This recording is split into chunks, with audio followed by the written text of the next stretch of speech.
بسم اللہ الرحمن الرحیم۔ ہجر کی شب میں قید کرے یا صبح وصال میں رکھے، مولا تیری ہے مرضی تو جس حال میں رکھے۔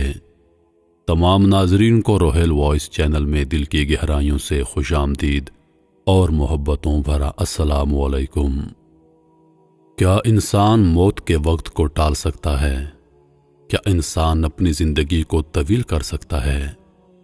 آئیے ملاحظہ کرتے ہیں۔ موت زندگی کی تلخ ترین حقیقت ہے اور زندگی موت کی امانت۔ در حقیقت موت ہی زندگی کی سب سے بڑی محافظ ہوتی ہے۔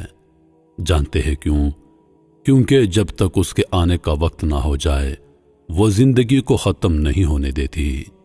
جیسے وینٹیلیٹر پر مریض پڑا ہوتا ہے، اس کی سانسیں الجھ رہی ہوتی ہیں، سانسوں کا تسلسل ٹوٹ رہا ہوتا ہے، اور موت کے لیے بے قرار وہ مریض اپنی آخری سانس تک زندگی کی جنگ لڑتا رہتا ہے کہ جتنی سانسیں اس کی تقدیر میں لکھی ہیں وہ انہیں پورا کرے۔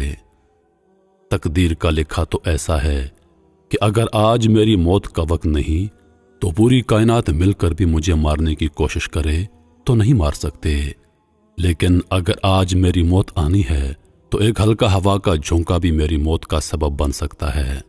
آپ ہیں ڈھلتی شام کے جگنو اور میں ہوں آپ سبھی کا مسافر۔ آپ سن رہے ہیں روہیل خان کی آواز کو اور آپ دیکھ رہے ہیں روہیل وائس چینل۔ کائنات بنانے والے نے جیسی موت کسی کی تقدیر میں لکھ دی ہوتی ہے، اسے عین مقررہ وقت پر ٹھیک اس کی تقدیر کے مطابق موت آ گھیرتی ہے، اور کوئی بھی چاہے وہ کتنی ہی کوشش کیوں نہ کر لے، موت کو ٹال نہیں سکتا۔ اس لیے میں نے سب سے پہلے کہا تھا کہ موت زندگی کی تلخ ترین حقیقت ہے۔ موت کا وقت زندگی ملنے سے بھی ہزاروں سال پہلے کا طے ہو چکا ہے۔ جیسے کوئی انسان پیدا ہوتا ہے، اس کی پہلی سانس کے ساتھ ہی اس کا سفر موت کی جانب شروع ہو جاتا ہے۔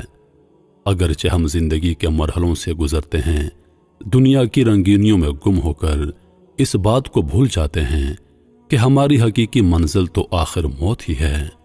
بچپن سے جوانی اور پھر بڑھاپا، اور بعض تو بڑھاپے کی عمر تک بھی نہیں پہنچ پاتے اور ان کی موت کا وقت پہنچ جاتا ہے اور وہ اس دنیا فانی سے فانی ہو جاتے ہیں۔ حضرت علی رضی اللہ عنہ فرماتے ہیں، انسان کے پیدا ہوتے ہی موت اس کا پیچھا کرنے لگتی ہے، اور اگر تم یہ دیکھ لو کہ تمہاری موت کس قدر تیزی سے تمہاری طرف بڑھ رہی ہے تو تم کھانا پینا ہی چھوڑ دو۔ اللہ پاک نے سب سے پہلے کرسی، پھر قلم اور پھر لوح بنایا، اور اس میں دنیا کو قائم کرنے سے ہزاروں سال پہلے دنیا والوں کی تقدیریں لکھ دی تھیں۔ بس یہ تقدیر میں طے ہے کہ کس کو کب، کہاں اور کیسے موت آنی ہے، حتیٰ کہ ایک ایک لمحہ لکھ دیا جا چکا ہے۔ بس جب کسی کے مرنے کا وقت قریب آتا ہے تو چاہے وہ اپنی مرگ کی جگہ سے کوسوں میل دور ہی کیوں نہ ہو، وہ وقت مقررہ پر وہاں کھنچا چلا جاتا ہے۔ مسلم شریف سے ایک روایت نقل کرتے ہیں، ایک بار اللہ تعالیٰ نے ملک الموت سے فرمایا کہ جاؤ اور فلاں شخص کی روح قبض کر لو۔ ملک الموت نے حیرت سے پوچھا، فرماتے ہیں کہ یا اللہ، جس جگہ پر آپ نے مجھے اس شخص کی روح قبض کرنے کا حکم دیا ہے وہ شخص اس وقت اس مقام سے بہت دور ہے، اس انسان کو یہاں تک پہنچنے میں تو اتنا وقت لگے گا، تو میں کیسے وقت مقررہ پر اس کی روح قبض کر سکوں گا؟ اللہ تعالیٰ نے جواب دیا، اے ملک الموت، تم اس کی موت کے مقام تک جاؤ، وہ خود بخود وہاں مقررہ وقت پر کھنچا چلا جائے گا۔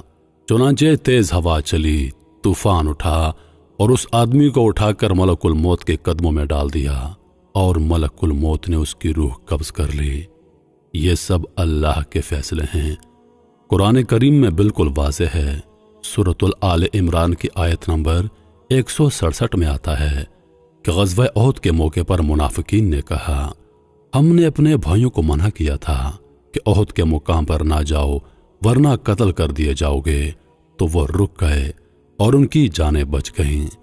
اللہ تعالیٰ فرماتے ہیں، اگر ان کی موت کا وقت آ چکا ہوتا تو یہ اپنے مقتل گاہوں کی طرف خود کھینچے چلے جاتے، اور وہ چاہ کر بھی اپنے آپ کو روک نہ پاتے۔